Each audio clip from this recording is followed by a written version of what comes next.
This episode features a brief mention of suicide. If you or anyone you know is in crisis, call 988 or visit nimh.nih.gov/suicide prevention. Welcome to Publicly Interested, the show where we talk to people making a difference in the public discourse. I'm Matthew Sullivan. Today's guest is Joe Radinovich. Joe is a former Minnesota state representative who lost his northern Minnesota seat as a result of voting in favor of marriage equality. Joe then went on to become a top political consultant, managing a successful Democratic congressional campaign in a district that Donald Trump carried by 16 points.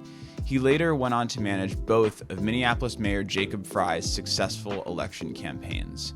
Joe today talks about politics, community, policymaking, as well as his own harrowing personal story. I really appreciate how open and honest Joe was today, and I really hope you enjoy today's conversation with Joe Radinovich. Joe, thank you for coming on. I really appreciate you doing this. Yeah, no problem. Glad to be here, Matthew. I guess I wanted to start. So you grew up in Crosby, Minnesota. What was your upbringing like? Well, I grew up in Crosby, Ironton, on the Cuyuna Range. So, growing up, I grew up at the end of a mile-long dirt road. It's very, very rural. Went to school with about 100 people. My dad was an electrician. My mom was a nurse. She later became a flight attendant. They were split. My dad was an electrician. And since then, both of my brothers are electricians too. So sort of the family trade. But it was a good upbringing. Grew up, running outside, hunting, fishing. Spent a lot of my summers on my grandparents' resort, getting babysat during the day. But pretty idyllic in a lot of ways. I think that a lot of people, now, more people are raising their kids in densely populated areas. The suburbs have grown significantly. Do you think there's a lot of value in sort of having that rural upbringing? Well, one of the things, my work is obviously in politics, and so one of the advantages, I think, from my perspective anyway, is being from an area where, number one, the community is exceptionally close-knit. So many people, right? And in my dad's case, he had 72 first cousins, and so I was also related to a lot of people. What I think it does, there's a longevity to every relationship, and so in the city here, right, you go to the store and let's say you bump into somebody and you strike up a conversation. That might be the last time you ever see them, right? Or, I don't know, you're backing up in the parking lot and you hit their car or something like that. Quick exchange of information, whatever, everybody goes on their way. It's like in a small town, you're going to see the same people over and over again, probably for the rest of your life. And so the layers of those relationships gets really complex, especially as a young man when you start dating. You're dating someone, and then their whole family knows who you are, and then you break up. So there's this. It's like a compression of layers to the relationships that you have with people. Politically speaking, from my perspective, the closeness of those relationships makes disagreement kind of different in a lot of ways. So when I was growing up in Crosby, there were a lot of issues with the local schools, like funding things that then compounded into, contract negotiations with the teachers. And there was a big teacher strike in Crosby the year after I graduated. And when those type of conflicts happen in a small town, the pressure it brings to bear on those relationships can get really intense, right? Like people who have known each other their whole lives are disagreeing about something in a very intense way, and yet the next day you have to get up and go see all those people at the coffee shop and the restaurant and the grocery store and the library or wherever you're going. And so I think there's a part of it that makes it so that if you want to last in your hometown, if and most people are sort of built to last in their environment, you have to, understand that people may disagree with you, but they're not inherently bad. They may even fundamentally disagree with you, but you still have an inclination and an incentive to, try and make it work, right? And that's a fundamental outlook that I think would do well if we saw, it more widespread in politics. But yeah. I think that when we, often you'll see stories about sort of some kind of division in a small community. Like I know in Orono recently, there's been quite a few stories sort of going through the Star Tribune about a very sort of hyper localized fight. And it seems like those hit closer to home because, as you said, it hits on those personal relationships.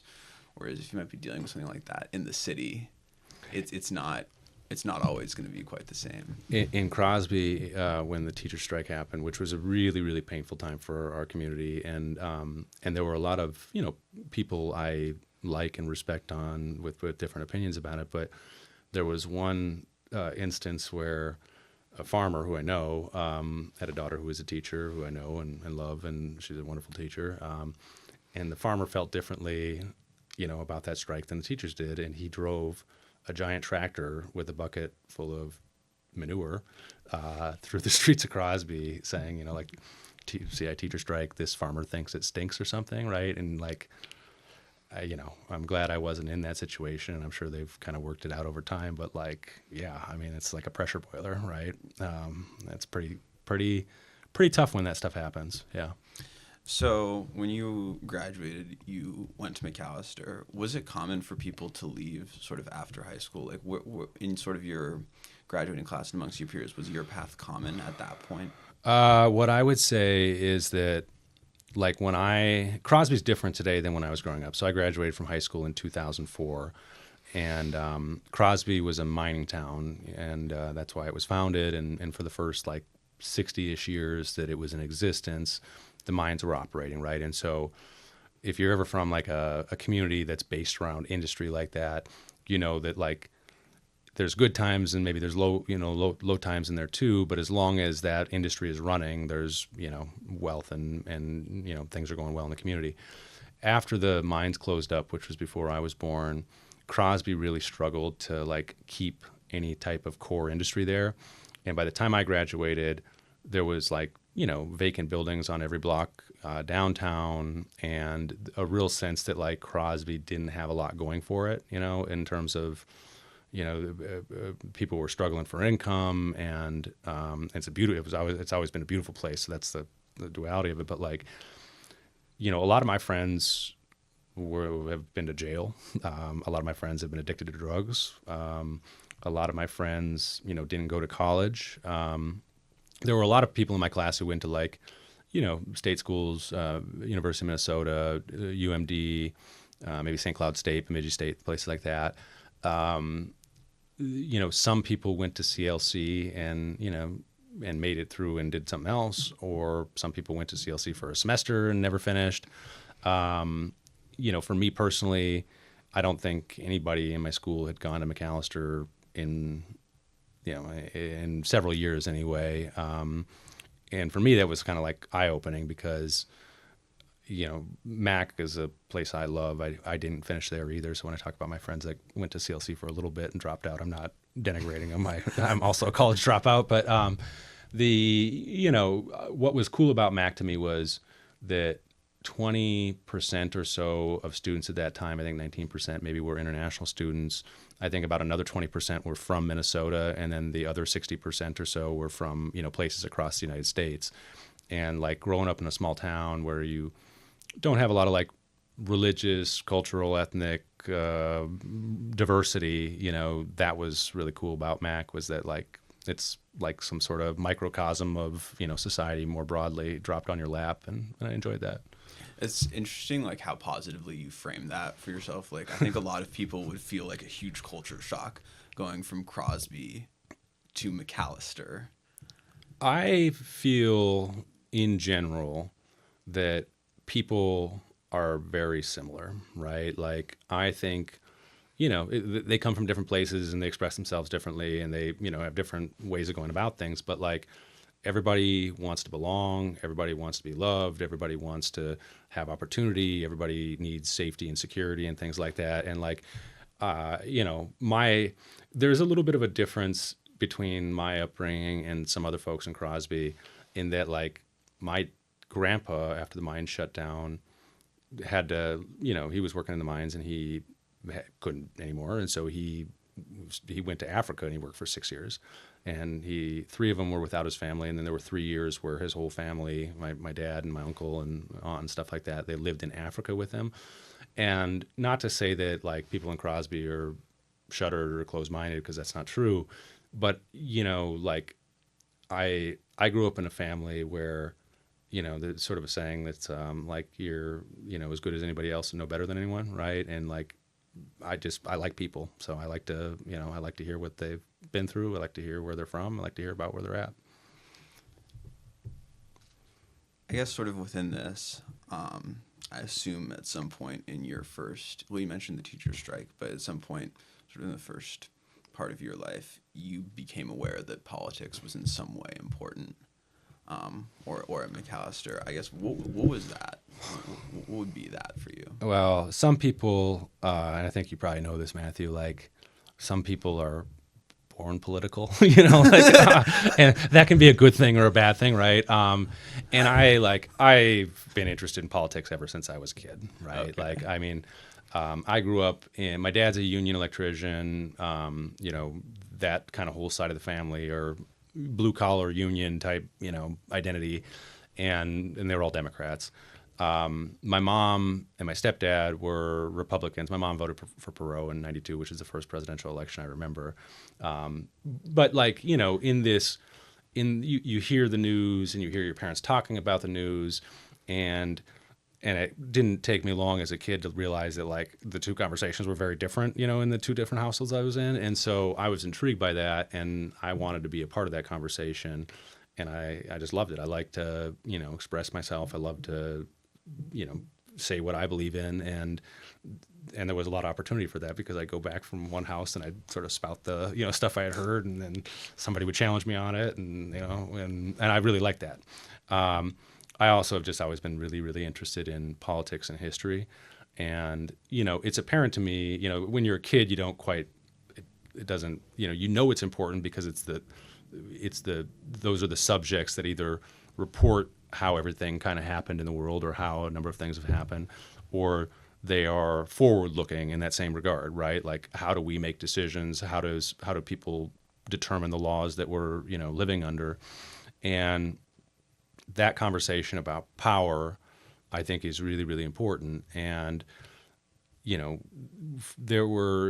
that interest, there were times after that where that interest of mine, like, met the ground, right, where, we were at. And that issue for me growing up was school funding, right? So, like, Crosby, there's a whole bunch of structural factors that make it this way, but, like, we always had a really, really tough time passing levy referendums, right? So, like, if you're out in St. Louis Park or the western suburbs or whatever, there's a lot of property tax value there, and it's easier for people there to get behind a levy referendum to support their schools for a number of reasons.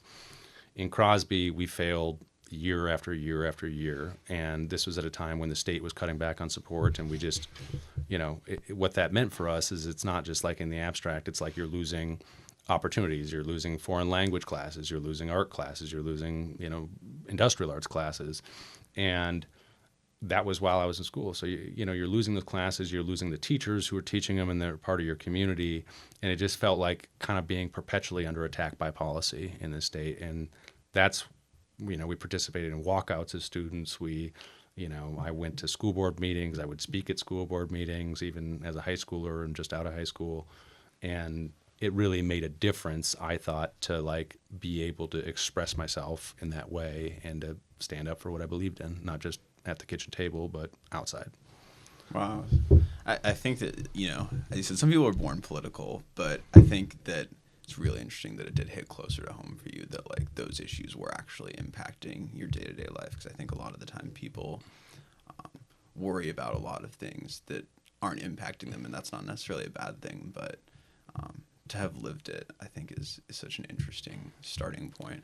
It gave, like, even, I've done a lot of public speaking. I've spoken in public meetings and stuff, throughout the course of my adult life, and feel very comfortable in that type of setting now. But when you're like a 17-year-old kid or a 16-year-old kid or a 19-year-old kid, like, and you go to a school board meeting, and especially those ones around the strike, because there'd be hundreds of people there, and you like get up and grab the microphone in front of your community, it's nerve-wracking, right? Like, yeah, but it was teacher strikes hit different.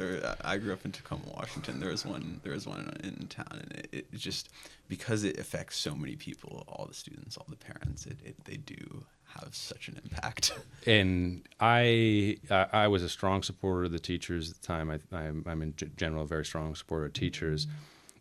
What I've noticed as I've gotten older and we've got kids of our own is like they do hit differently because like, man, now my kids are home, like, and I got to work, and like, holy shit, this is crazy. Not to say that, what the teachers are standing up for is crazy, but it's just like the impact on family, and yeah, I can understand it. Yeah. So you go to McAllister. What was that experience like? Was it like once you're actually there? I guess what was that time like for you? Well, I like to say that McAllister and I came to the mutual conclusion that after a few years there, it probably wasn't worth my time coming back. The truth is, what happened. So like my life felt pretty charmed until I was about like 16 years old. A lot of things came easy to me. I was a good athlete and a good student, and in late high school, I was setting my sights beyond Crosby, right? Get out there and go to school and, maybe pursue whatever path I wanted to at the time. And for me, in the last 2 years of high school, things took a pretty dramatic turn. When I was 16 years old, it was March 18th, 2003. I came home from track practice, and I opened the door to the house, and I heard some music playing, and there was the music went down. My brother shouted something that I still don't know what it was, and I heard a gunshot, and I came running into the room where I heard it, and my brother had attempted to take his own life, and thankfully was not successful. I called, applied pressure to try and stop him from bleeding and going, elevated his head to or his feet to prevent him from going into shock.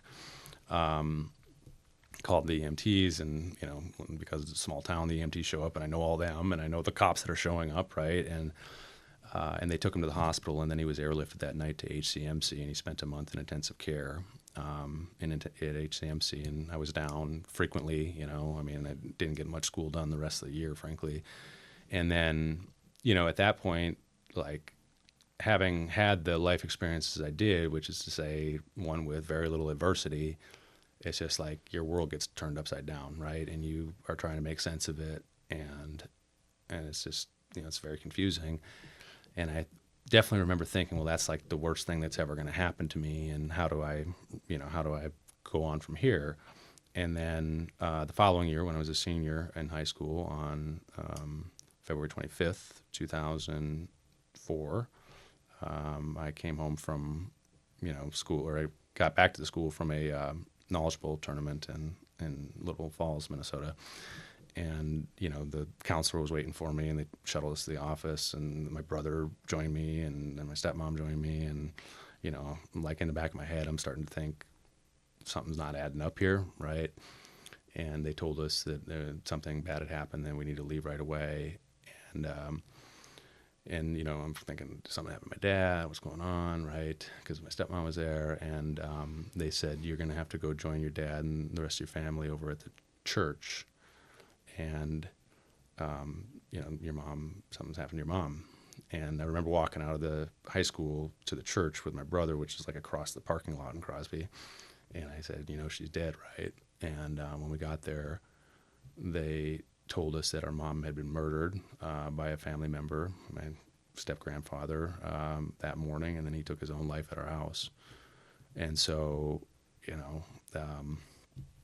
my brother shooting himself was not, in fact, the worst thing that happened to me. It was pretty shocking. I mean, I remember, I didn't actually cry, maybe except for a little bit that night, and then like once later, just you're like in shock almost, right? And so I think her funeral was maybe March 1st or March 3rd, and from that point on, it was like struggling to keep my head above water, You know, they graduated me from high school. I remember I probably hadn't been to school in weeks, and like the principal called the house, and I picked up. It was like 9:30 in the morning, and he's like, "Oh, hey Joe." I says, "Man, I want to talk to you. What about that first hour Spanish class that you were, supposed to be in, right?" And like, but my teachers, they helped me get through it, right? In fact, without them, I wouldn't have. And I went to college that next fall thinking, okay, well, continue on the path here. And it just wasn't working for me. And so I went the first year, didn't do great, but did all right. The second year I left that semester to, get some help for, mental health. And I came back and I still wasn't in great shape. And then the third year, kind of a similar pattern. And so I ended up back in Crosby. I was 22 years old, 21 years old. And it was a really defeating feeling because you see your whole life in front of you. You've got this plan. You think things are going to go well. And then it's like the rug gets pulled out from underneath you. And I was basically like out of shape, out of school, crash landed my life, sitting in my parents' basement in Crosby. And what happened from there was, you had this, like, I remember kind of saying to myself, number one, this can't go on forever, right? I can't be stuck here. I got to do something. But number two, the thing for me, having been a long distance runner, was like, I needed to get my body back in physical shape. And so I got a job. My parents finally said, you got to get off the couch and do something. And I started working at the local school, elementary school, as a substitute paraprofessional, working with kids with like emotional behavioral issues, right? Special ed room. And I loved it. And I, found purpose and meaning in that work. And I started going to the club to exercise again, right? And doing all that stuff and got myself in shape. I coached long distance that spring. And it was 2008. And that was when, Barack Obama was running for president, Hillary Clinton was running for president, and the caucus came up, and I decided to go to the caucus in Brainerd, and that's kind of where things like took off for me in terms of my political career, started working in politics. I don't know if I personally know someone who's been through the amount of tragedy that you've been through in your life, and I think most people who know you would probably say the same. And I think that every kid who's 16, 17 deserves that feeling you described before everything happened, of that like limitless possibility, yeah. and of like you're on the path and life looks that way, and then to have that wrench thrown in. And I think a lot of people with something at that age, they wouldn't recover. Yeah, I mean, if it weren't, I'd like to say it was all my personal strength and, and ability. But for me, like, I was like, by the time I dropped out of school, I was a hardcore drug addict. I'd been addicted for the better part of the last couple of years before that. And, obviously was trying to kind of like numb the pain. And you look at what's going on right now with fentanyl and things like that, right? And it's like part of the, the people you see on the street addicted, stuff like that. It's like they, at some point along the way, have not gotten, maybe part of it's, myself, but for me, it was really more my parents. Like my dad came and pulled me out of a basement apartment one morning and, took me home. And so at least I was safe, right? And I was broke, so I didn't have any more money. And like my parents, if not for, my dad having good health insurance and the ability to get me treatment and, them having the resources, they're not rich, but like to at least get me out of that situation made all the difference in the world. And, it's one of the reasons why I think, like coming back to policy, the role that government plays is incredibly important. And the policies that we fight for or that we espouse have a real impact on people's lives. It's not just sort of, cosplaying or, being that little political kid, it's like, oh, I should run for office. Oh, I should be this. Oh, I should be that. It's like there's got to be some connection to like the outcome, some reason for doing it, right? So that's incredible. I think So you mentioned going to the caucus after all this, and it's funny that you sort of ended at that point. Like, why leave the house to go to the caucus in 2008? Like, what was the impetus for that? Well, so like that was my first real caucus, but the truth is I had actually been to the caucus once before, and I didn't. And this is funny because I'm working on caucus stuff right now, but like. So I was in college, and my buddy from Crosby, who was a couple years older than me, but he went to the U, right? And I think maybe he was just out of school at that point. But, we've been Democrats, and he knows I'm a Democrat, and he's a Democrat. And so, like, people were fired up in 2006 because the Bush, administration had been in term for 6 years, and, like, Democrats were kind of about to be on a wave. And so he called me up that one night, and he said, like, hey, do you want to go to this thing called the caucus with me? It's like somebody came and knocked on my door or something, and I was like, oh yeah, sure, whatever, let's go. So I was living in St. Paul, around Mac or whatever, and like I went to the caucus in Minneapolis because I didn't know you weren't supposed to. It's like I did, but just like a different place. Yeah, I just drove across. Like I thought maybe that was the only one going on that night. I didn't know. So I went and I sat with him. I guess like this was sort of like early ages of the internet. Yeah. So like how was the caucus information coming around to you? I guess it was like a call from your brother. I mean, it was a call from my buddy. Yeah. Like he literally I don't know if I'd ever heard. Maybe I probably had because I'm vaguely familiar with the term Iowa caucus, right? So like I had some very vague conception of what it was, but like went to. He called me up, so I went over to Minneapolis, and he was living in Stevens Square at the time, and so it was at the Semple Mansion, right there. And I remember going in there, and like it didn't take long for me to figure out, okay, like I'm probably not supposed to be here, like this is not my location. But I think we both signed up under his address to be delegates. I never actually went to any of the conventions or anything after that. Didn't commit convention fraud. Just to be super clear, Joe did not commit convention fraud. Yeah. We didn't go. But like, if it frankly had not been for that experience, I don't know that I would have gone out in 2008 because like I didn't have any, any real clue, but because I had done that, I did. I like, okay, all right, I know what they're going to do there. They're gonna, it's like going to be a bunch of people sitting in a classroom or a cafeteria or something or, room. And obviously back then we had the straw poll, right? So the presidential straw poll. I love Barack Obama. I think he's great. Went to, some of his rallies back then and stuff. I actually happen to be the only Hillary Clinton supporter in my precinct, and probably like, one of 10 broadly across the, 10% across it. I mean, it was cool though, because Barack Obama turned out like 1,000 people in Crow Wing County. You were the second person in my last two guests to bring up the 2008 caucus so Jane Prince was here, and she mentioned that like it was completely sort of unprecedented advertising the caucus in the way the president when there was the way he sort of advertised the caucus and tried to drive people out there.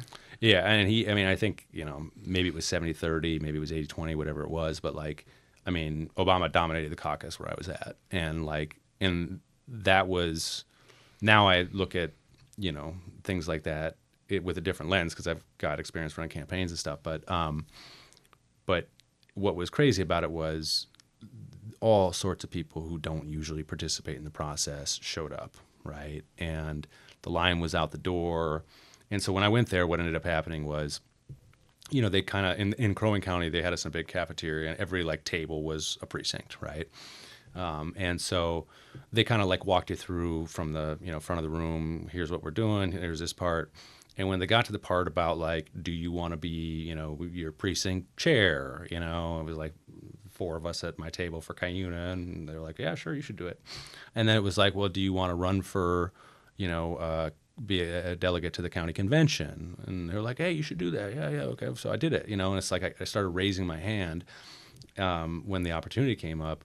And so I got involved in the county unit and became a delegate and all that stuff. And actually that same year, the Franken race was going on, the first one, right? And so there was like kind of a hot state convention, right? There was going to be a major decision and all that stuff. And so there was a lot of like forces that were kind of quietly pushing me forward, but I'd only been a delegate active in the Crow Wing County unit for maybe a month.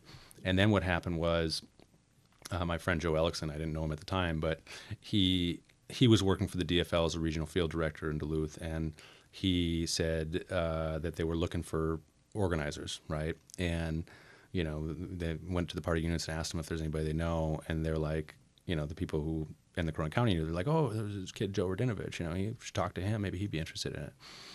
And so I met with Joe, and I was one of the first organizers hired on in the 2008 cycle. I started probably at the end of May or something like that, and that changed my life. I mean, totally changed my life. Yeah. So 2008, Obama and Franken. What was that like, just being a field organizer in 2008 in Minnesota? It was kind of crazy. They were I would describe it as crosswinds in some ways.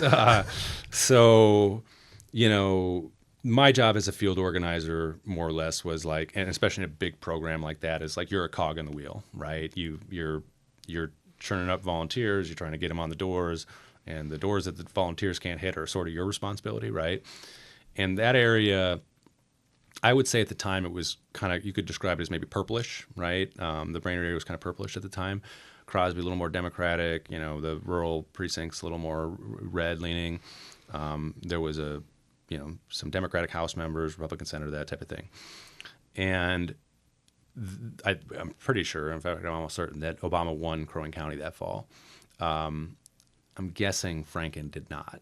And so the challenge was you had Obama, who was, kind of leading a movement, very inspiring, very appealing to all sorts of folks. And then you had Al Franken, who I personally love, but Franken had a career as a comedian on Saturday Night Live. And so people were doing a lot of things, weaponizing jokes he had told or whatever, trying to kind of, nick at him from those particular angles. And Al Franken, if you're door knocking in Piers, Minnesota, you weren't leading with Al Franken, right? If you wanted to get through the rest of your script anyway.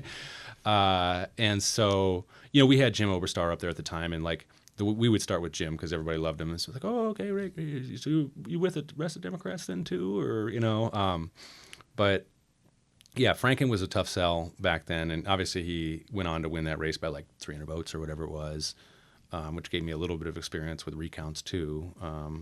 Ran the Cronin County recount. I was up in International Falls, I think Long Prairie, down in Scotch or Carver County at one point. So it was a lot of fun. Yeah. Well, it's funny when I hear people talk about their rural organizing experiences. Yeah. Most of what I hear is I was just driving around from place to place throughout the day. Well, there was a lot of that too, right? In fact, for all the years from that point where I was active in politics, primarily in rural Minnesota, I probably put on an average of 40,000 miles a year on my car. Yeah, I mean it was crazy. You'd be dropping lists off up in some little remote part of Cass County, so that people could make the calls from home, basically. Yeah. So when you do this work in 2008, there's how politics works on TV and there's how politics works in real life. I guess at that point, do you feel you were given a window into how it works in real life? Yeah, absolutely. And that was really, really valuable to me. I mean, I think I was never a West Wing person. Sorkin's writing is a little too much for me, but he, yes, and that's the conception I think most people have, is the TV politics part of it. What I loved about politics was, that kind of front-facing part of it. Obviously, I've been a candidate. I don't mind that at all. But what I think was most valuable about it to me was it is largely meritocratic, right? And for me, in my situation where I'd bombed out of college, I was didn't have a clear plan of how I got out of that situation. I knew I loved politics, and I knew I had an opportunity to work hard and demonstrate my value. That was really, really cool, because if you just went out there and busted your ass, basically, you were going to get another opportunity, right? And that became apparent to me very, very soon when I started working. And so, it's a lot less glamorous at that level, right? I mean, it's I had a cot in the office that I'd sleep on occasionally. You're working an insane amount of hours. You're not eating very healthy, right? It's you're kind of holding on by a thread some days, but it also introduced me, and Joe Ellickson, who was the guy who gave me the opportunity, and is a good friend of mine. I love him, but he was the perfect boss for me at that time, because I'm not an especially structured person, right? My asset is sort of like my outgoingness and energy and things like that. It's not like my adherence to routine, and Joe was like the perfect field director type role, right? It's like he's focused on, okay, we've got to talk to 1,000 people this week. This organizer's got to do that. This person's got to do that. This person's got to do that. You report your numbers every night. You show up to the meetings. You get trained in. Here's how you do it all. And I think it's kind of like that part of the background that a lot of people don't see on TV. How does it come out that you even think about putting your name forth for elected office?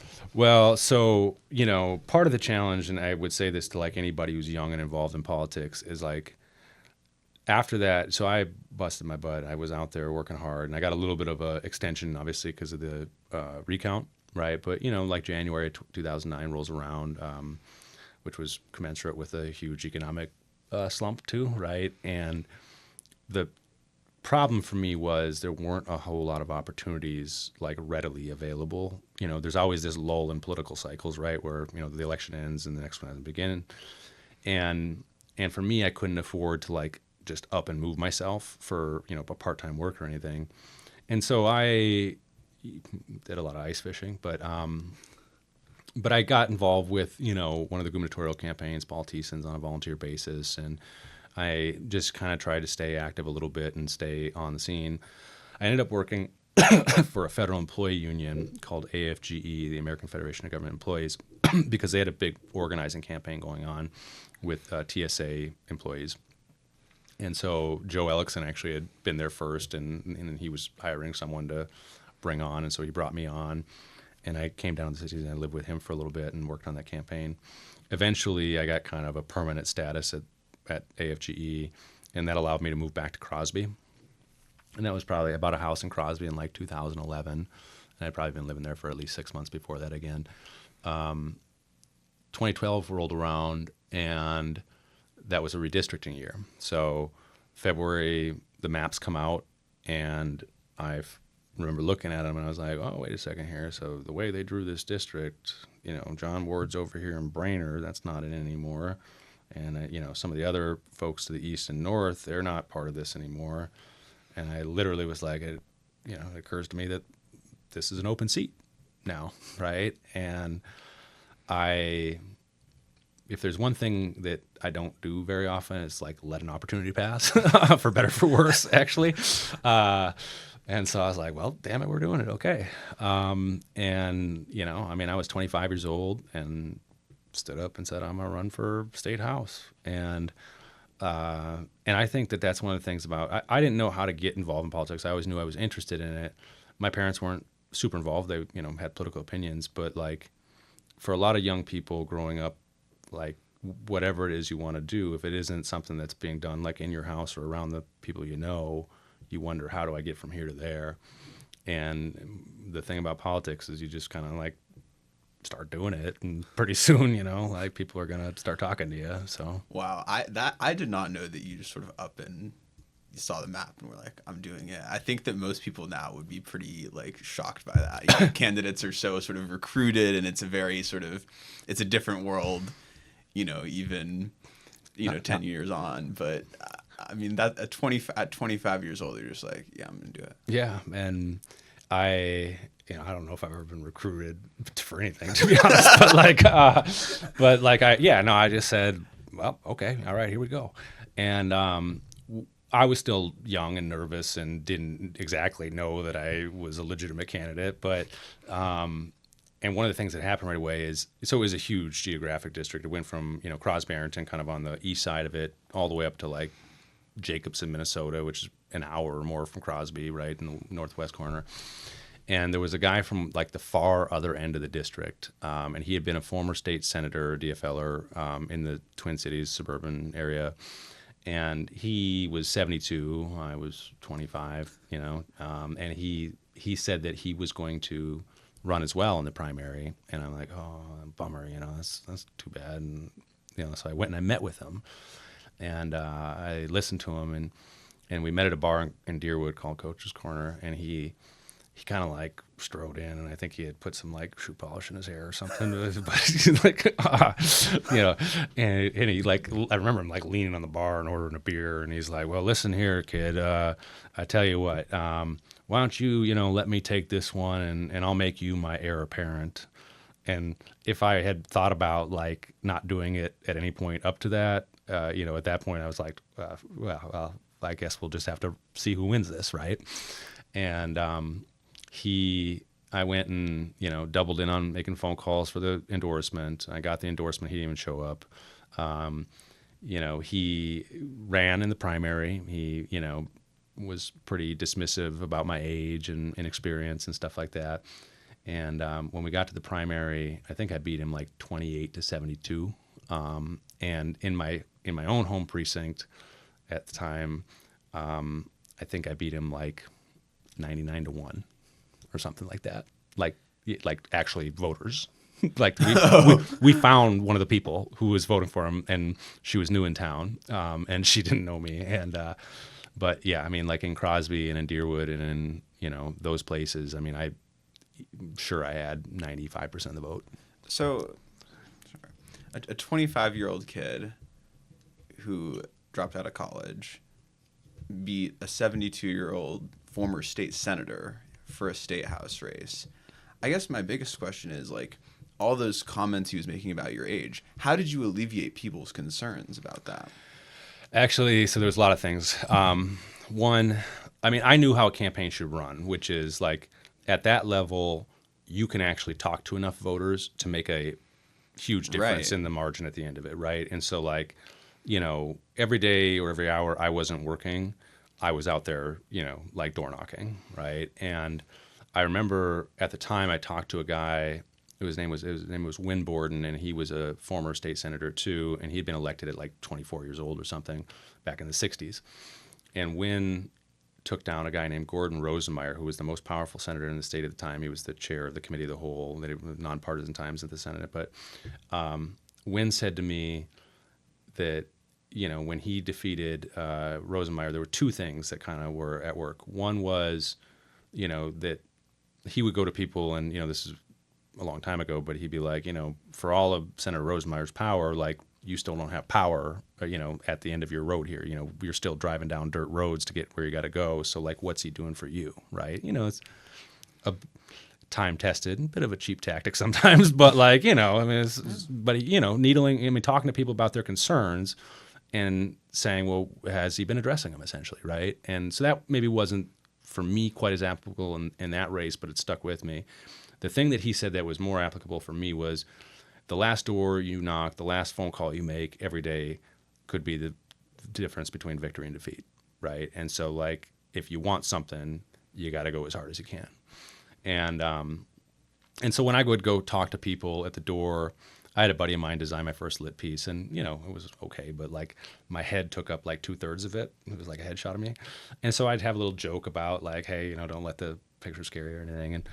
And what I think is really important for any politician, but especially for a 25-year-old politician, is, like, don't pretend you know everything, right? Listen to people foremost, right? Like, listen to their concerns, hear them, and respond to what those concerns are, honestly. And I used to have a saying, if I was in a forum or something like that, and they'd ask me about, like, septic systems or, just weird shit that I didn't know anything about. Like, I'd be like, the last thing anybody likes is a know-it-all politician, and least of all do they like a 25-year-old know-it-all politician. So I'm interested in hearing more about that issue from you, and just kind of spin it back around, right? And I think that to be a little bit self-deprecating and to be a little bit honest about the limitations of your knowledge is a perfectly fine thing to do when you're running for office. So to simultaneously have the, like, wherewithal at 25 to look at a district map and up and decide to run for office, but also have the, like, humility and maturity to say, oh, I don't know, it's a public forum. That's I hope you know how unusual that is. Well, I mean, the truth is most people don't know the answer to a lot of things, right? And, like, what they really want is somebody who's honest, somebody who is hearing their concern. I mean, if I'd have like said, if for some reason I had been able to deliver a treatise on septic systems, that really isn't responding to their concern, like, I mean, like, so like, so I think it's like that is the thing about politics is like, do they like you, right? Can you like convince them that you care about their experiences, that what they're going through? And for me, I always thought, so like, when you're giving a political speech or, stump speech or something like that, I always think there's basically like 3 parts to it. There's a very brief introduction. You should always start with who you are and what you're running for. But then it's biography, values, policies, right? You want to tell a story about who you are and, why that matters here. You want to talk about how who you are has informed the values that you have. And then you want to talk about how those values will inform what you're going to do if you're elected. And by doing that, you create a personal connection with people. And I think for a lot of people, frankly, it's your biography and values that are going to be as important to them as what you're going to do when you get in office, right? So you get through that primary. Was that first general election competitive? Or? Yeah, it was. That's what I thought it was. Yeah, very competitive.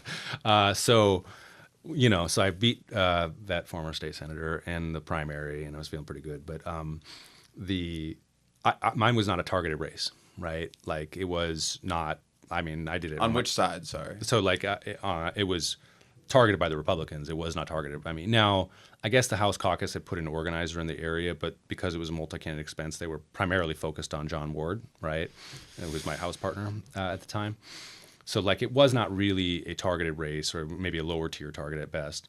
But I was busting my ass. I mean, we knocked more doors. My campaign knocked more doors than any other Democratic House candidate in the state that year, except for Yvonne Seltzer, who represented a much, much smaller district in the Twin Cities, right? So it was a lot easier for her to get there. She's hardworking, but like we were literally driving up and down dirt roads, talking to voters, right?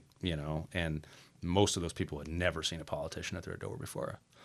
And so that was how we did it. Like we ran a fierce campaign where we talked to more people than anyone else. And what happened is I caught a lucky break at the end. So my opponent at the time, he had a staffer that had been assigned to him by the Republicans, right? And that staffer, so up there it's mostly weekly papers, and they will not run like anything political basically the week before the election, right? So it's 2 weeks before is the last chance you get to like put a letter in or something like that. And this Republican staffer wrote a letter pretending to be a Democratic voter from Aiken County, and he said, like, Joe Radinovich isn't progressive enough for us. I'm going to write in David Strand, who was, like the local Democratic Party leader there or whatever.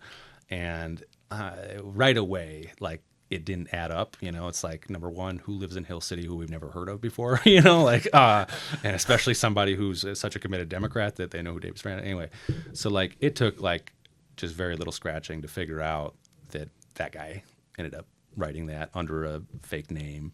And it was like this little mini scandal right at the end. And the Democratic House caucus kind of like doubled in on the race at the last minute. They hit a couple mail pieces. They had like radio ads in, and the last look my opponent had in the paper was like he was a cheater. And so we ended up winning that by like maybe 300 votes or something, and there I was, the youngest House member in the state at that point. So wow. Yeah. I've asked other people who've been elected to office this, but like when you first like hear your name on the radio or see your name on a lit piece, is that like a weird feeling?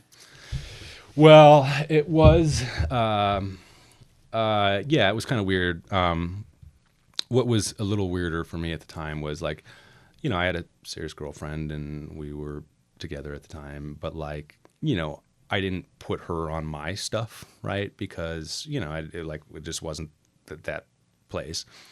But the House caucus, when they did, it was like a picture of me and her and her son. And like, and I was like, that's, kind of like. So that was an IE, so yeah, you couldn't say anything. Yeah, no. I mean, it was a great picture. Amazing. It was very wholesome, and I was like, so that was a little awkward, but yeah, and I mean, it's whatever, but then, but like, I mean, obviously, we were doing a lot of our own lit, and the first go round was not as good as the second go round. We lost that one, but yeah, it's weird, and for me, like, I mean, I've been involved in politics since then. I didn't know I would end up running some of the big races I have, but like, I thought I was doing pretty good on messaging, right, and like, kind of knew what we needed to hit, knew the like image that we needed to convey to connect with people, but yeah, it was different. The worst part of being a candidate who has been involved in campaigns is like you want to do everything yourself, kind of, or have the discretion to. Yeah, did you have a campaign manager? Not really, no. No, and at that level, like I had some friends who were helping out, but like the person who was organizing for the House caucus, obviously, like we were able to use up enough of his time to kind of help, keep the door knocking on the road and, do all that stuff. So. Okay. So you get elected, you go down to St. Paul. What is that like? Well, and this is the truth. And I was blown away that I won. It was like the coolest thing ever, right? Because I'm like, holy shit, I just have been elected to the State House of Representatives. I'm 26 years old at that point. And, right away when you win, they like hit you up with like, hey, you need to be down here Friday for a caucus meeting, right? And then, you get your orientation coming up after that and stuff. And I remember feeling this, like the first time I walked into the House chamber, and met a bunch of my colleagues, I was blown away. It's like the grandeur of the building and the history and the like, everything just very, very real. And you're seeing your colleagues and you're like, holy shit, some of these people are like so impressive, right? Big fancy schools and high power careers and or like they've got something exceptional about them. And then there's a certain percentage of your colleagues you're like, dear Lord, like how did this person get elected? Like, I mean, and it's true. And like, and more often than not, it's because of the non-competitive seats, but so it was sort of, I mean, just awe-inspiring. And I remember Pat Garofalo, who's a friend of mine, and Pat's a Republican, but I think it was probably part of the orientation for us. But he was talking about how like, hey, you just need to check yourself a little bit here, because what you're going to find out is that, because you're in office, like people are going to think your jokes are funnier. They're going to like think that you're, they're going to blow smoke up your ass all day long. Right. And try to like keep your mind right sized in that environment. And I mean, no truer words are spoken, right? Like I think a lot of people do get kind of taken up in this like, holy cow, I'm a legislator now thing. Right. And I thought that was really good advice from Pat at the time. So that's really good advice, probably to get at the start, because I do think that people, most people still don't know who their House rep is. They don't. That's the reality. No. Even those who voted for you. Yeah, they don't know, and if they did know, they forgot now, right? Yeah. And that to me, I'm not denigrating legislators because they are important and they do work hard and stuff like that, but like. There is sometimes, I think, a disconnect between, and I understand why too, though, because like when you're in session, I mean, it's like all, it's all encompassing, right? You're there all week long, and it's like nonstop from when you get up to you go to sleep, and it's like nonstop deadlines and work coming through, and they're working hard, and the work that they do is very important. But like it's a bubble, right? Right. It's hard to see the forest from the trees. Yeah. I mean, it is a bubble. Yeah.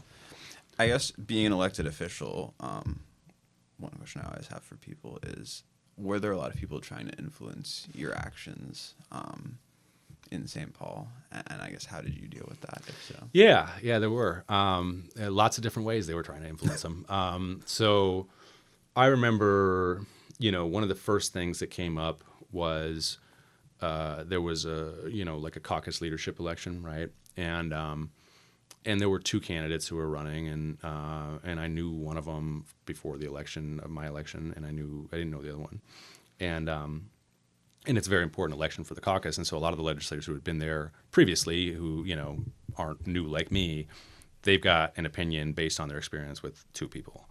I have an opinion based on my experience with one person and not with another. And there was a lot of pressure from other legislators bearing down on you in that one. And I actually remember one former legislator who we both know, like, came to me and he's like, "Well, who'd you vote for?" And I was like, "Oh, it was a secret ballot, He's like, "Smart man," So there's that kind of pressure right away. The other pressures that you feel are, around specific issues, right? And that can be from your constituents, and it can be from other legislators or activists more broadly across the state. And that, for me, when I was elected, the marriage amendment had been on the same ballot that I was elected on, right? So the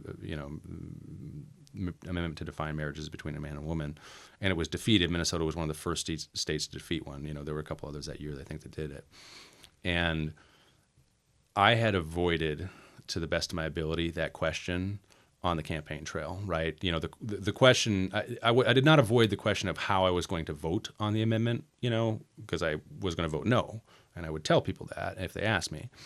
But if they asked me, are you going to legalize marriage equality, or gay marriage is what they probably more frequently said, I would steer it back to the amendment because that was the issue at hand. And I said, that's a hypothetical. I mean, I'd have to consider it when I got there, right? I didn't lie to them and say, no, I won't. I just knew that I was safer answering about the thing. I guess to contextualize that, were you in a place where people were sort of socially conservative, even if they might vote for Democrats? 62.5% of my district voted to define marriages between a man and a woman.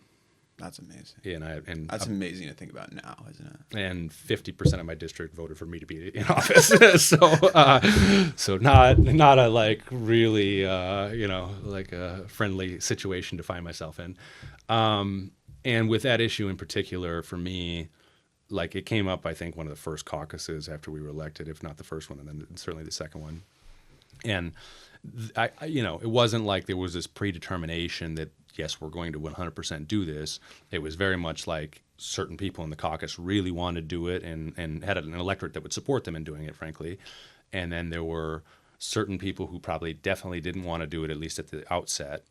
And then there were people like me who, are new to this conversation, essentially. And, like, you got to figure out what the right course is. And I knew at the time, and I said this actually during the first caucus, which is like, you can't, that's such a unique issue. Most issues at the state legislature are about how to split a dollar, right? Or, maybe about a policy provision that's going to affect some people. This is about human rights. It's about whether or not we're going to have a government that's going to treat all people equally.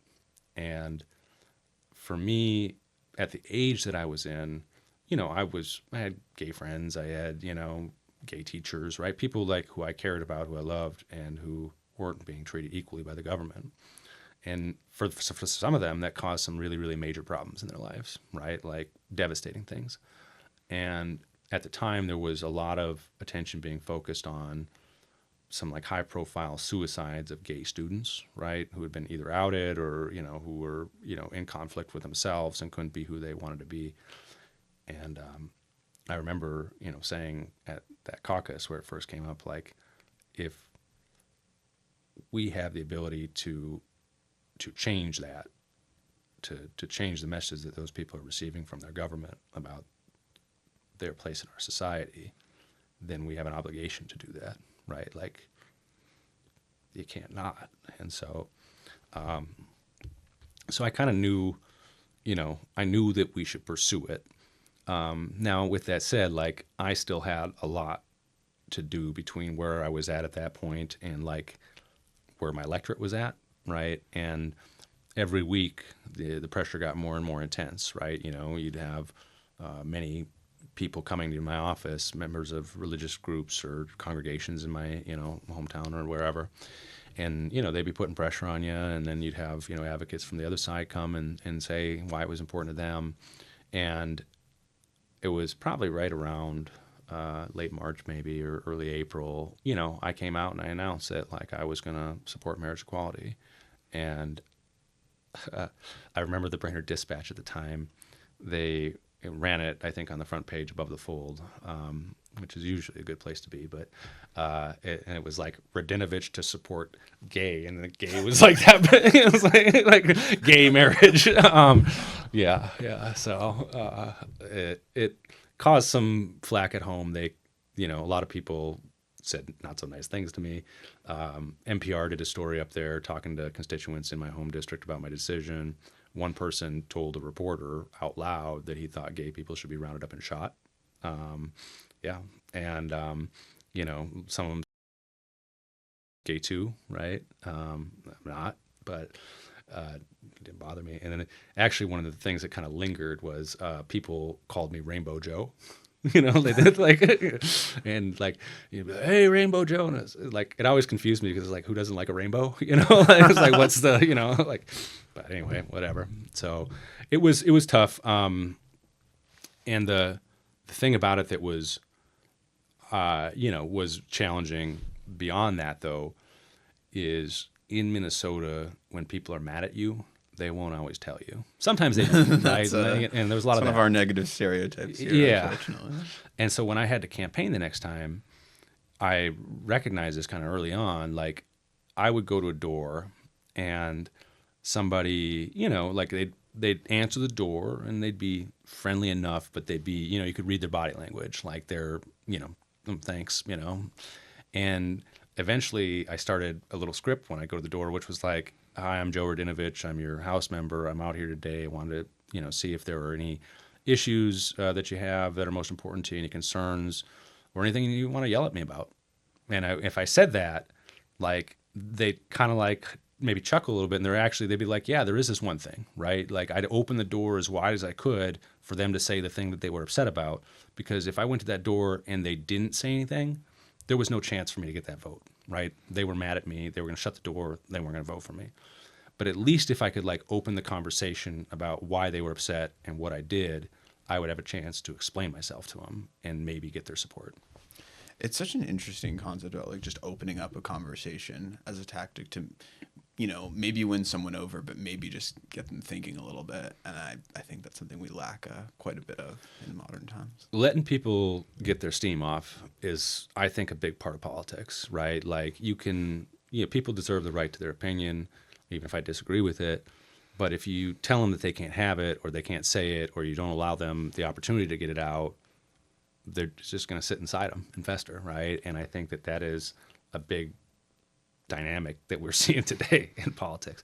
I used to, when we were door knocking at that time, I could usually read visual cues pretty well. And so I was born and raised Catholic, and spent a lot of time in the Catholic Church as a kid. And like, if I went to a door and I saw a wooden cross somewhere around, like a normal size one, but like, like a little wooden cross in the window or something like that, I was like, okay, they're probably Lutherans. I got a chance here, right? Like, if I saw like the Virgin Mary, in the garden or something, like, I'm like, this one's gonna be a little tougher, right? Like, and one time, and I swear this is true, I saw 2 Virgin Mary statues with a chain between them and a no trespassing sign, and I was just like, well, fuck that one, I'm going. Like, that dude ain't talking to me. Yeah, so. I'm not as brave as you. That's all I can say about all of that. Going, trying to read which symbolism they've got. Mm-hmm. So obviously that election didn't go your way. I guess what was the feeling when that happened, when the results come in? I mean, it never feels good to lose an election, and I know because I've been involved in a lot of losing elections. But part of it, like, the reason I'm not involved in politics to win for the sake of winning, right? Like, there are ways you can go about that in politics. If you want to calculate and you want to do that. Is there too much of that? I think there's too much of that, but I don't want to make that seem as if I think there's too much of like being mindful of where your constituency is, right? I think that's actually a little bit different. But like, I do think that that people in general are too interested in continuing to hold office for the sake of holding it. I thought being a legislator was awesome. Loved it. It was great. The stuff that we got to work on was so meaningful. You know, we had the Democratic trifecta back then. We did a bunch on school funding, all that stuff. Very, very important. But on the other hand, like, I did not regret my votes, right? I was proud of my votes. And we did the right thing. And so to go out there and to campaign knowing that you're standing up for what you believe in, to me, was much more empowering than like, okay, I'm going to, cut the narrowest path I can here and like see if I can get through, right? And, if I were to do that, I don't know that I would have been able to summon sort of the energy and the like, persistence that it takes to go out there.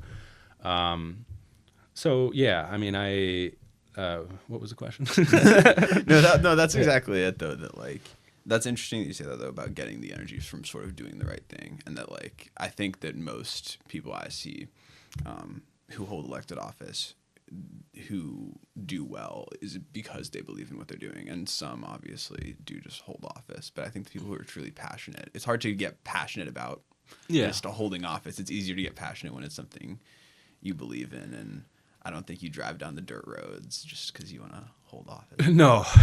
I mean, talking, that much work is exhausting. But like, it was certainly very, very disappointing to lose that second election. And I lost it by about the same margin that I won the first one by. So again, it was very close. And that was after, 62.5% of the district, ostensibly disagreed with my vote. And, but like, I think it speaks, the fact that like, it just wasn't, I didn't get beat 2/3, 1/3 or whatever, is because we went out there to talk to people about it. Right. And to like, try to, let them have their say, but to like explain to them what it was about. And for me anyway. And I mean, it sucked, but losing elections can happen.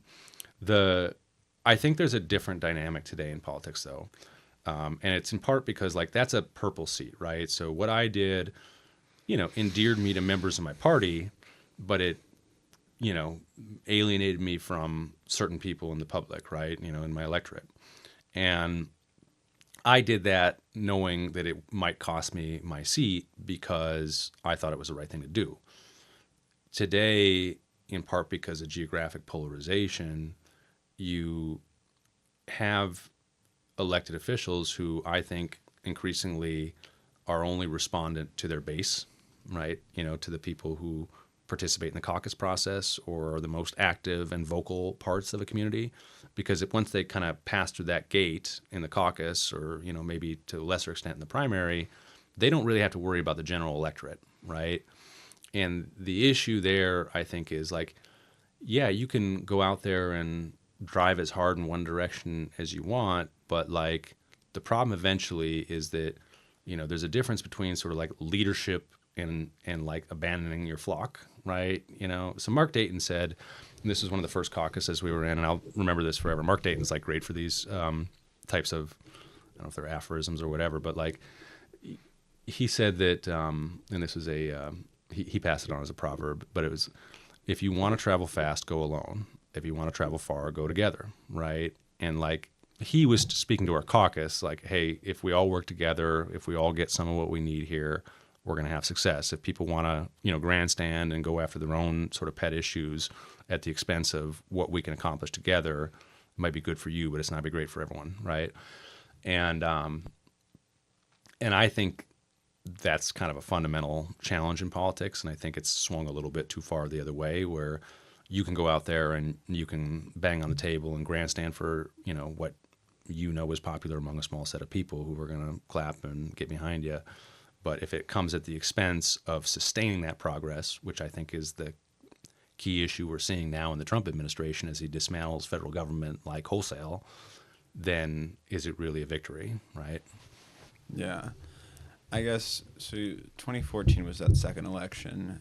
In 2016, obviously, a few things happened. But I guess in that election, could you feel like both parties sort of splitting off within themselves? Because I think in 2016, people became aware that there were some real divides within our major political parties. Yeah, I mean, so it's yes, definitely. Actually, so in 16, so after I left the legislature, I spent a year working in the Dayton administration, and I was happy to be doing the work I was, but like it wasn't giving me the juice I wanted, right? Where it's like I like to be in a fight, I like to be working as much as I can for a purpose I believe in, and like, sort of a more 9 to 5 type of thing is not my thing. So I was asked by Rick Nolan to run his congressional race, and it's the 8th congressional district, northeastern Minnesota, and it was a frontline congressional race. Rick had won it back from a Republican in 2012, and then he won re-election in 2014. In 2016, he was running against Stuart Mills again, and Stuart Mills III was the scion of a like wealthy retail outlet family up there, right, like a Fleet Farm, and so Mills was very representative of the old Republican Party, right? Okay. Mildly Tea Party-ish, but like, it's about business, it's about free trade, it's about money, it's about, trickle-down economics, sort of Reaganism, that type of stuff, right? Very, very like much of that. And it was funny because Trump was running for the first time then, and everybody until he won, basically was like, there's no way every step of the way, everybody's like, oh yeah, what a joke. There's no way this dude can win, right?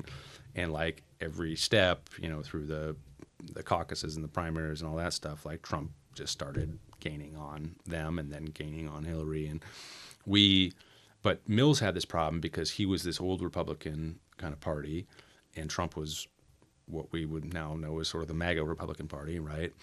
And like he had to kind of navigate that gap all the time, and it was really uncomfortable for him, I think, because Trump has no disregard for team sport, basically, right? So it's like, am I for him or against him? I can't figure it out. And then he would say these offensive things, and then I think that was really offensive. So you could see that starting to emerge in the Republican Party.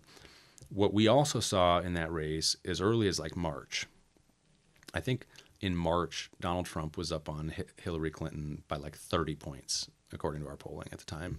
In your district? In our district, yes, which had not voted for a Republican presidential candidate since like 1928. I guess one thing I wanted to ask you, you mentioned earlier about growing up in Crosby and like, some of the struggles that people you knew went through. And I guess like when sort of Trump came to our attention, did you sort of know where you're like, oh, this is trouble? Because you're from one of the places where it's swung the most, where people were looking for that kind of a thing. I didn't know it was happening until I saw it in the numbers, right? Like, and it makes sense in retrospect because it's like, I mean, so, it's a Rust Belt area, right? It's a industrial, formerly industrial, very like blue collar, low sort of college education density, whatever, right? And what I realized before 2016 is that the people I was talking to who were voters were a lot less identified with like the party as an ideology than you would think, right? They had practical concerns, and they didn't think that those concerns were being dealt with, right? And that's when, early that spring we saw like Trump up 30 on Hillary Clinton. That's crazy, right? Like, how does that happen? Now, Clinton's, like they were well known. Hillary Clinton, had a lot of like sort of baggage, fair or unfair on her, right? And Bernie actually did much better in that poll because it was still at the time when like that was still a live sort of primary. And I think that the fact that Bernie did so much better, it's not as simple as sort of misogyny or something like that. It's that like Bernie's economic populism was a lot closer to the economic populism. In fact, it was maybe the like benevolent version of the economic populism that Trump was talking about. And that was very much what Rick Nolan's message was about, right? He was like he's a great retail politician and had a great message. And that really resonated with people. But you could see the divergence in the Republican Party and the difficulty that candidates were having to navigate it in real time and long before Donald Trump would actually become the president. The Democratic side, we also saw this divergence starting to happen. And it was two things. One, in the 8th district, it's all around mining. right? And like that's a proxy for a number of other sort of issues we see there, but specifically up there, it's mining, and it's like, I don't want to say they're all far left, but a lot of them are, sort of the DSA, sort of far left side. And there are some very reasonable people on that side too with legitimate concerns. But the way that issue started to operate was as a litmus test, essentially, for like whether you were a Democrat worth voting for. And this is one of the first times I really like felt the like sting of, okay, if I agree with somebody on 1 or 2 or 3 issues out of 10, I probably shouldn't vote for that person. But if I agree with somebody on like 7 issues out of 10 and I disagree with them on 3, I should probably vote for that person in this system. But like there were a lot of people who disagree with Rick on mining, and later me when I ran for Congress in 2018, who like because of that single issue would not vote for me. And I had conversations with some of them, and I would name them, but like they literally would say to me things like, when I was running, like, because of your position on mining, Skip Sandman has a real chance to win this race. And I was like, no, Skip Sandman has no chance to win this race, but you know who does? Pete Stopper, right? So Rick Sandman was the third party candidate. What's that? Skip Sandman. Yeah, Skip Sandman was the third party. Yeah. And Skip ran 1 year as a Green, 1 year as an independent. He's a nice dude. I like Skip. He's passed since then, but like that is the challenge, and I think that's been part of why it's like either a cause or it's an accelerant to this idea of like geographic polarization. But if there's not flexibility to meet the electorate on some issues, right, whether, independent of kind of where your party's at on them, like we just basically might as well give and we have largely just given those seats to the other party on both sides, right? Yeah. So I guess you personally, so you're managing this campaign. I guess it's a completely different scale, I guess, of a campaign to sort of what you had done previously. What did you think of the actual work and actually doing that and managing sort of like, congressional campaigns at that level are multi-million-dollar businesses. Yeah. I mean, they're enterprises. I mean, it's a completely different kind of experience. It was wild. Crazy I was even hired, to tell you the truth. So Rick was a friend of mine. He was like from my area, specifically within the congressional district. And Rick is one of the most like, he's passed a couple months ago, but several months ago now, but he's one of the most personable, best retail, whatever. But like Rick, when I was running the campaign, like Rick would be like, hey, I was at Subway just a little bit ago, and I was standing in line, and I was talking to this person about, politics and our campaign, and I think we should hire him for communications. What do you think? Like that was like not an uncommon call from Rick Nolan. And so I'm pretty sure that's how I got my job.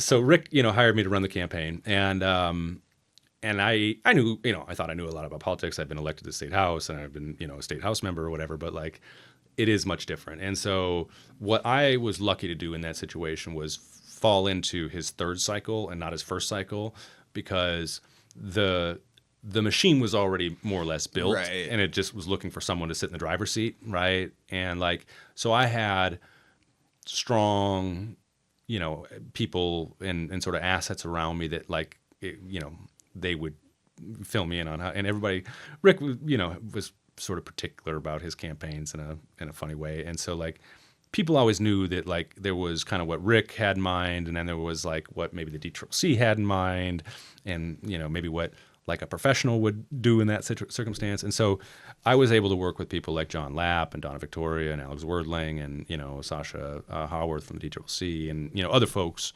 who helped me understand how to effectively function in that position. And I'm a quick learner, so I caught on. And the biggest thing was, dealing with Rick, who I love and who I've had a, kind of a dynamic relationship over the years. But like, a lot of it, and this is true of any campaign, a lot of it is managing the candidate. Oh, yeah. Right. And so it was a learning experience. Yeah. Yeah. And all of a sudden you're like, exposed to this whole like world of like political consulting, and it's, you know, it's an entire industry. And I'm sure at that level is when it probably starts to feel a little bit different. And, you know, at the scale of a state house race, right? I don't know if I raised $50,000 or something the first time I ran, maybe, I don't know. But you're like, I don't know, you know, spending a couple $1,000s on mail is a major thing, right? Yeah. Or whatever, right? And all of a sudden you're wiring people tens of thousands of dollars every other day. Yeah, you're sending out $200-something thousand. One time, this is true, towards the end of the campaign. So the checks, you know, the mailbox for the campaign was in Crosby at the post office, and so checks would arrive there, and like during the early parts of the campaign, you're, you know, checking it once a week or whatever, and then you're sending it out to the person who's doing compliance in DC or something. And so, you know, you go once a week, you put them in the envelope, and you send them out. Well, like towards the end of the campaign, you know, one thing people don't understand about running a campaign that's terrifying is like you have a spending or you have a fundraising projection, you know, that is essentially just a projection. And sometimes they're better or worse depending on who's helping you make them. But they require, you know, the campaign to like do the call time, have the fundraisers, whatever. And so you're projecting your fundraising, and at the same time, you know, you're projecting your spending. And at that point, close to the election, those two numbers are going to come pretty close to hopefully converging upon like, you know, the same spot, right? And, you know, it's like landing a plane on the back of a boat or something. In some It's way. terrifying. It's terrifying. It is. And you get into these cash flow situations where, you know, so now you got to check the P.O. box every day. And we had one staff person who probably checked the P.O. box a couple times and then maybe forgot the checks in the back of the car. And then like we figured it out. And so we're like, hey, you got to get that in the mail today. Send it out to DC. Here's the address. And he just like put it in snail mail, you know, like didn't like overnight it or anything. And so we, you know, like that scale of money is terrifying and insane. I'm happy to say, and this is in part because Rick had experience around campaigns, but like he was fairly conservative when it came to spending. That's not my instinct. I'm like, fuck it, we're gonna win. Like, you know, like put it up, let's do it. But so we didn't have a debt at the end of the campaign, thankfully. But yeah, I guess my feeling always around the industry, and because of the sort of amounts of money that are flying around, is that it's probably a little bit underregulated in the sense that like campaigns can just sort of spend and they can accrue debt, and it seems all a little bit too easy to get into some real trouble. Well, and like also in so many cases, I mean, I think I'm a pretty good like political operative, right? I mean, I know what I'm doing. I know how to run a campaign. I am not an accountant, right? Like you know, right. That part of it is like not my forte, and that can be, you know, I know what needs to happen on a campaign now to make sure that like, you know, hey, I get somebody to do the books or whatever, and you know, and I feel good about that. But like, yeah, it's not your strong suit, and you're just kicking the money out the door to do anything you can to win, right? Like, I mean, you know, I've done a lot of city work, and like you have a lot of people who come to you in the later part of a campaign and say, you know, hey, I've got the ability to organize voters in this particular place, right? And you're like, well, I don't know. I mean, I really would like to have those voters, so maybe I should invest in this, right? Pretty soon you're, you know, putting canvassers on, right? And that can just be going out the door pretty fast. So yeah. So I imagine that was probably your weirdest election night, the 2016 one. Let me just check the other ones quick. Yeah, that was the weirdest one. Yeah. Weirdest. Yeah, that was the weirdest. Yeah, so we were, you know, we were in a hotel in Brainerd, you know, having the party kind of in the main floor, and then there were a couple of rooms where everybody was like tracking the results. And, you know, this was Donald Trump's first election 3-4 weeks after the Access Hollywood tape, right? So you're like, there's no way this guy can win, but maybe there's a chance he can win. Oh my God, right? So that kind of dynamic is over you, but you're also so focused on this one race that you're involved in, which you know is going to be very close. And so we had people like you do at all these parties with like, you know, laptop up and they got their spreadsheets open, and you're like, oh, you know, Manhattan Beach came in. It's 14 votes for Nolan, you know, 6 for Mills, whatever, right? You know, and like, and in the background you got TVs on with, you know, CNN or whatever, and you're watching like Virginia go down, and you're watching, you know, Pennsylvania go down, and you're watching, you know, whatever, right? Like, and you're like, oh shit. And I remember and I'm not making fun of him by any means because it's like it was traumatic for a lot of people, but like we had like young staffers like falling apart at the computer terminals basically because they're like, what is going on with my country right now? And the rest of us were just drinking, like and it was like midnight, and and then the thing for us was we didn't know right until the end, more or less, that we had won because we won I think it was like 0.41% or something that year, and so it was weird. It was. How much did Trump win the district by? 16 or so, I think. He was the first Republican to win the 8th congressional district since 1928, and he won it not like by a hair. He won it by 16 points. Yeah, and I mean, in retrospect, that was like the door closing on districts like that across the country. Yeah, and I believe, well, I don't believe it's been any closer since, as far as I'm aware. Not probably presidentially. Yeah, I mean, I wonder about 2020. I haven't looked at the results recently, but so sometime after 2016, you met Jacob Fry. I assume. How did that come about? Yeah, so I mean, I'd actually met him a couple years before that, right? So he was on the city council. I was a state house member, and in part because of the marriage equality stuff, like we were at some events, the same events or whatever.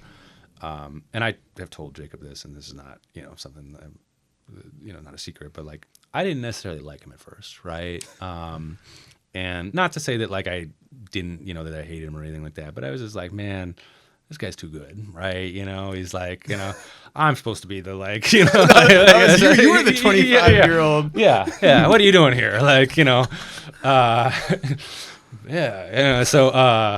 So I mean, I was a little kind of suspicious, and then I also, like a lot of the legislators, spent a ton of time on Twitter, and it was not anywhere like what it is today, but there was all sorts of like anti-Jacob Fry Twitter stuff, and so it's amazing how long that's lasted. Yeah. No, I mean back then the scale was much different, I assure you, but like it was there, and so a couple weeks after maybe a month, well. So the 2016 campaign lingered for a little bit because Mills threatened to have a recount, and then that sort of puff went away, and I went on vacation. But when I came back, I got a call from Jacob, and he was like, "Hey, no, you just ran that campaign up there, and I've got a mayoral campaign. We just kicked it off or whatever, and wondering if you consider running my campaign." And I was like, probably not, in my mind, but were you getting a lot of calls at that point? Because all of a sudden you're like you're a very accomplished political operative all of a sudden. Like you've done something quite incredible there with Rick. Yeah, and at that point in time, like there were a number of options. There were some people were calling me about kind of more party stuff. Like there was an election going on for the party leadership, and then there was, there was always the chance. Then I kind of thought this is what I might end up doing, which is. I just ran a frontline race where the DCCC is heavily involved, and if I kind of put my sail up, I could land anywhere in the country to run another congressional race or something like that, right? Or go out to DC or whatever.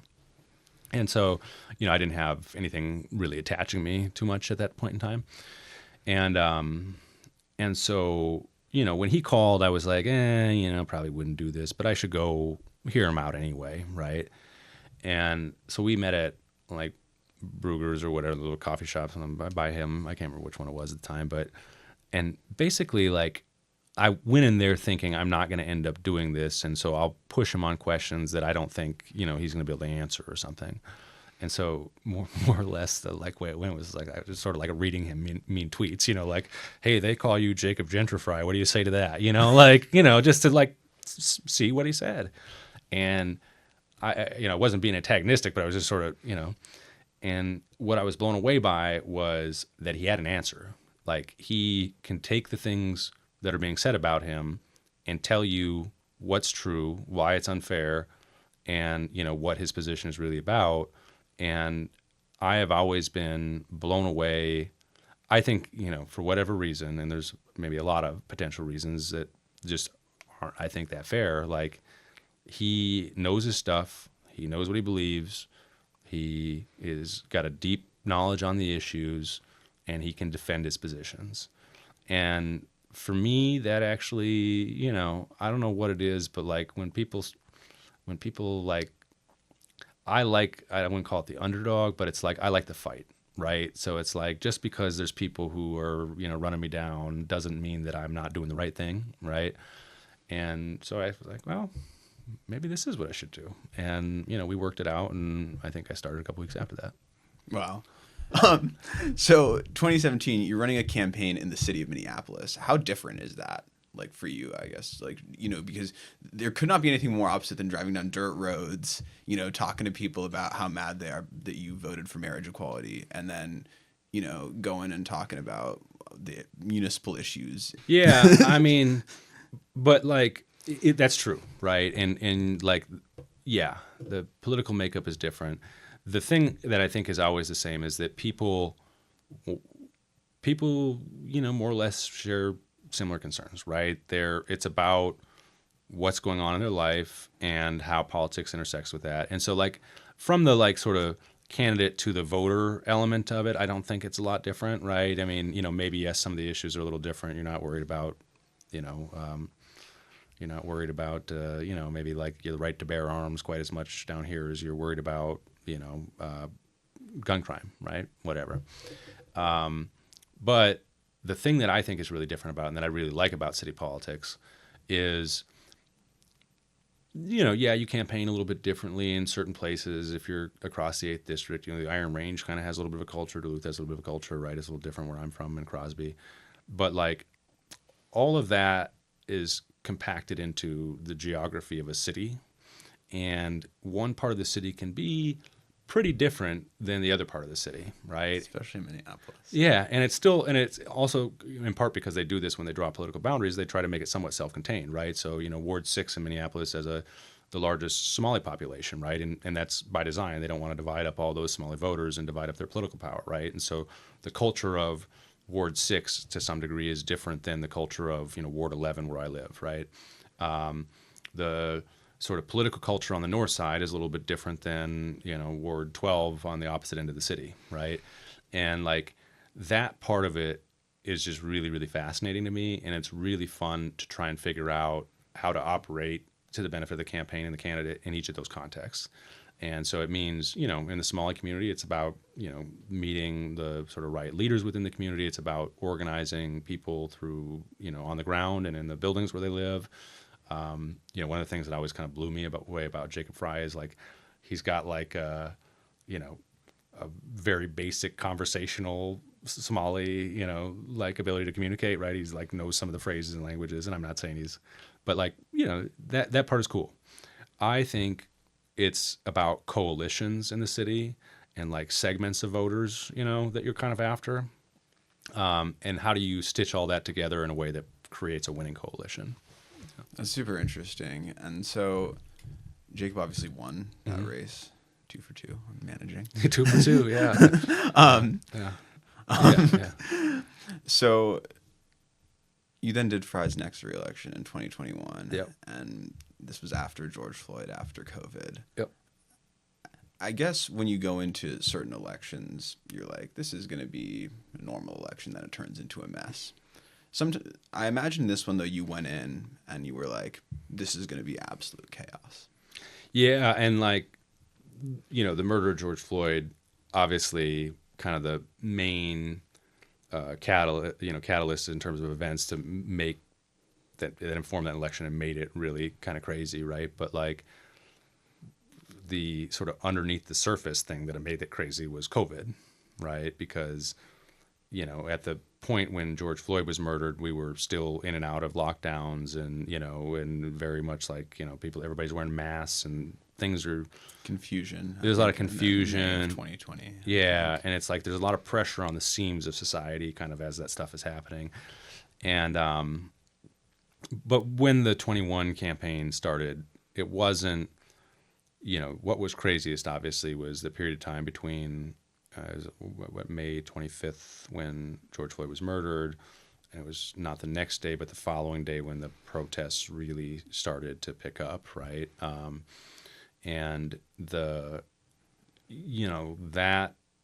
acute nature of like the riots and the fires and all that stuff had started to dissipate a couple months later, I'd say. You know, it was still very, very ginger and stuff, but like, and it started to transition from not like that acute source of pain and sort of social discord, but like now it was transforming into a political debate about the defund the police movement, right, and the direction that the city was going to go with respect to the amendment that had been proposed by a number of council members.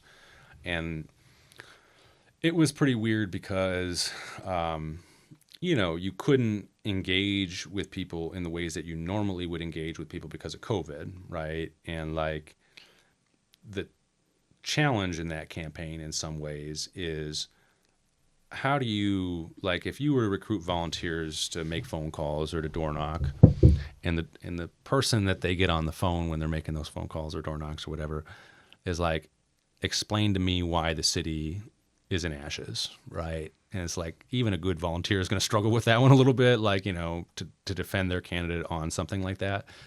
And so what we did eventually, and we figured this out, was like we started having a ton of meet and greets, right? We call it like the Mayor on Your Block series or whatever, and we would have people do it in their front yard if possible, because, you know, it's facing the street, and then maybe your neighbors could see it and people could come by and ask questions.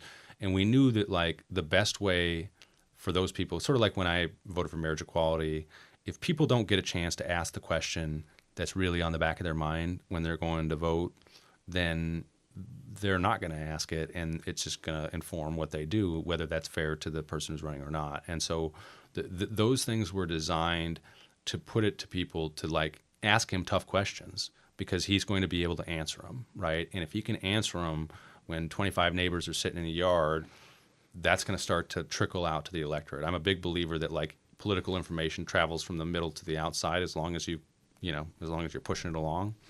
And so we did a lot of that. Now there were protesters at some of them, but in some ways, like, we discovered that this wasn't the original design of the events per se, but like it was the first one actually was at my house, and we, had like 25 of my neighbors, some like little old ladies and some, young families and all this stuff. They're like in the yard listening to Jacob Fry, and they're asking him tough questions, and like not everybody's like on board right away, but they're want their question asked and they're getting it addressed. And there'll be like people with, masks riding by yelling like "fuck Jacob Fry" and "fuck the police" and like shit like that. And it kind of occurred to me, I was like, the people who are sitting in the yard because they want to understand what happened don't appreciate the people who just like came to disrupt the event, right? And like we saw that dynamic play out time and time again at events, and I think it started to show what I kind of call like normal people, right? People who don't think about politics all the time, like what the political dynamic in this city is and why it appears so often that like the city is in political conflict. And it's not because the majority of people have that opinion or are driving that sort of perspective. It's because a very small minority of people are doing that, at the detriment of like, progress for anyone. Yeah, and it's seeing that dynamic play out in real time like that, like person to person, is such like a vivid picture of that trend. We had one event at Martin Luther King Jr. Park, which is like kind of like yeah, it's where they have the tennis bubble. Yeah, I want to say Kingfield, but it's It is Kingfield. Yeah, Kingfield. Yeah. Kingfield. And so we had an event there one time, and like I showed up kind of late. We had other staff with them and whatever. But like, it's like 8 people, 10 people. It wasn't like a huge event for us, but there was one dude there, and I kid you not, he just like screamed at the top of his lungs for like 45 minutes straight, like 10 feet off Jacob Fry's ear. Fuck Jacob Fry, fuck the police. I mean, this is like, the guy was like practically foaming at the mouth, basically. And like, it was, it's like when you see that and you're not used to seeing that, it helps you understand what's going on politically in this city. And we didn't find it altogether unhelpful for us, right? Yeah. Yeah, and obviously that election turned out to be somewhat decisive. I guess since 2021, you've run Don Samuel's campaign twice. Twice. Yeah. I guess briefly, how did that come about, and what was your sort of feeling going into it?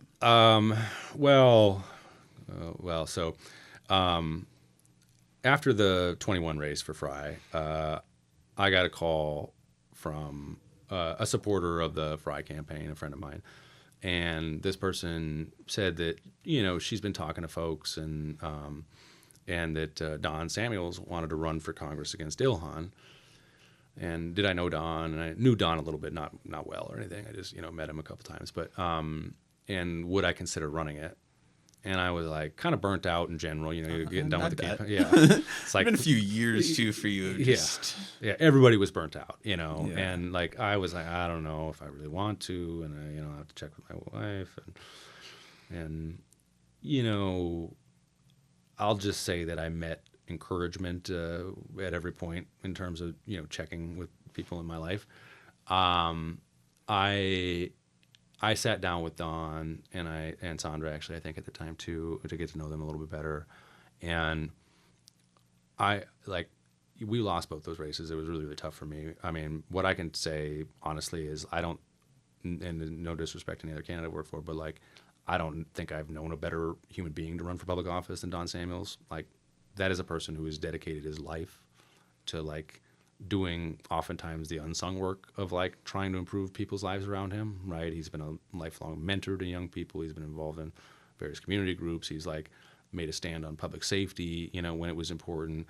And one of the dynamics with the defund the police thing was, I don't know what it's like to be a black person or, from a community of color or anything like that, right? I mean, that's not my experience. I do know what it's like to be a white liberal, right? Those are my people. I understand that, right? And like, you feel bad because of the history of like racial, segregation and all the like, the history of, race in this country essentially. And you want to do what's right to like make sure that the legacy of that inequity is improved upon for people. And the nature of the defund the police thing was like a lot of those council members like explicitly said at the time that what they were doing was standing up for communities and communities of color who could not speak on behalf of themselves in this debate. I mean, they like literally said that.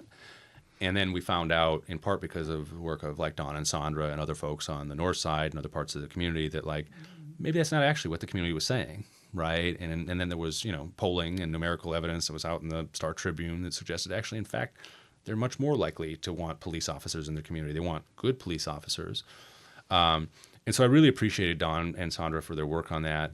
And that's just like consistent with what Don has always done. He has not been somebody who is going to like go along to get along, right? He's going to like do what he thinks is right. And so I was impressed by that. And, I've not been a big fan of the incumbent for a number of reasons. I guess I was going to ask, like, was that race unique for you because it was kind of about different things than what some of your other things have been about in the past? I pride myself on not being somebody who's involved in politics for my own self-promotion, right? Like, I'm not here because I'm like trying to figure out the pathway to make the most money or like get elected to the highest office. I will do the things that I think are consistent with what I believe and I think are important.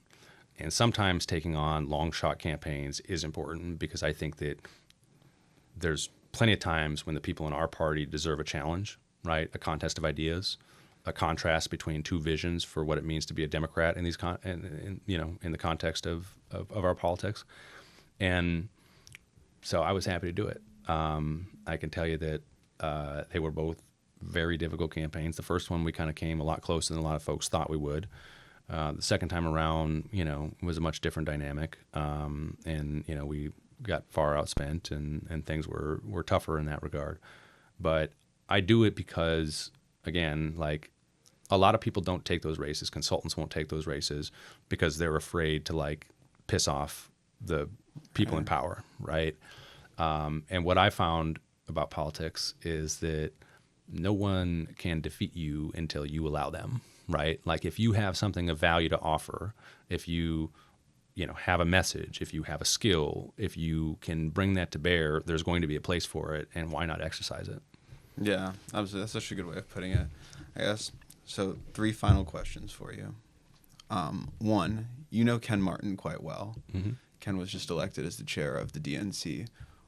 If you could give Ken a piece of advice, I'm sure you could call him and do so. But if you had a piece of advice for Ken on, the Democratic Party is in a bit of a precarious position at the moment. And I guess, what would you say if you could say one thing? I think, so if I could give Ken Martin like one piece of advice, and I'm frankly in no position to give Ken a lot of advice because I think he's one of the smartest political operatives out there. And I really, respect and admire, among many other things, his toughness when it comes to dealing with some of the really tricky issues within the party. One thing I would, tell him to focus on, I think it's about, in his role, he doesn't have the direct discretion over, for instance, like the caucus process in the state of Minnesota anymore. And I know that he had proposed a series of reforms in a place like this. But I think the thing that is most broken about politics overall is that through a series of sort of conspiring incentives and processes, we have created a process that allows the base element of each party to determine its candidate. And I think that it's not only good for the health of our party, but also for the health of our democracy to try to figure out a way to not let that be the case, right? And I think that for the most part, our presidential primary process is mitigated because yes, there are caucus states where a very small percentage of people come and show up, and they tend to be people who fit into certain sort of categories, right? It's not a very accessible process, in my opinion. They're mitigated because there are major primaries too, where at least more people can go out, take 10 or 15 minutes to cast a vote and be on their way. But I think it's, our party has to represent a more mainstream version of progress, one that is sustainable and durable. And there are a number of issues. It's not just one issue. But I think that, one of the toughest stories, or it's not like a heroic story in some ways, but like, I may have been, Ken told me about this because he was worked for Wellstone, I think, and was a big Wellstone person. And like, everybody knows that Paul Wellstone is the patron saint of progressivism in the state of Minnesota. He was the only person, only senator to vote against the Iraq War, or one of two, whatever it was. He ran an underdog campaign that like captured the hearts and the imagination of the state, and you still see Wellstone stickers everywhere, right? Paul Wellstone, they had a defense of marriage bill in the Senate when he was, probably maybe around the year 2000, 2001, something like that. I don't know. And like, or the late 90s, perhaps, I can't remember. But he had to vote for defense of marriage, right? And it wasn't, I'm sure, what he believed personally. I'm sure that like pained him a great deal. And it was not the right vote if we take the long view of history. But like, the toughest thing about being, I think, in political office is having to negotiate with yourself, like, how do I protect my integrity, protect my ability to believe I'm the right person to do this, and yet also maintain a coalition broad enough to advance the issues that I care about, right? And like, it can be just so personally difficult. And I think that the Democratic Party overall, Democratic elected officials are far more to the left than the median Democratic voter, right? And I just think that we have to figure out how to have a message that is about broad inclusivity, and that recognizes, recognizes a way to kind of keep people together around that. Yeah, I think Ken's got a bit of a job on his hands. Yeah, and I want to be very, very fair to Ken, because it's like, yes, he's the like number one Democrat in the country right now, and I think he will do a great job because I believe in him.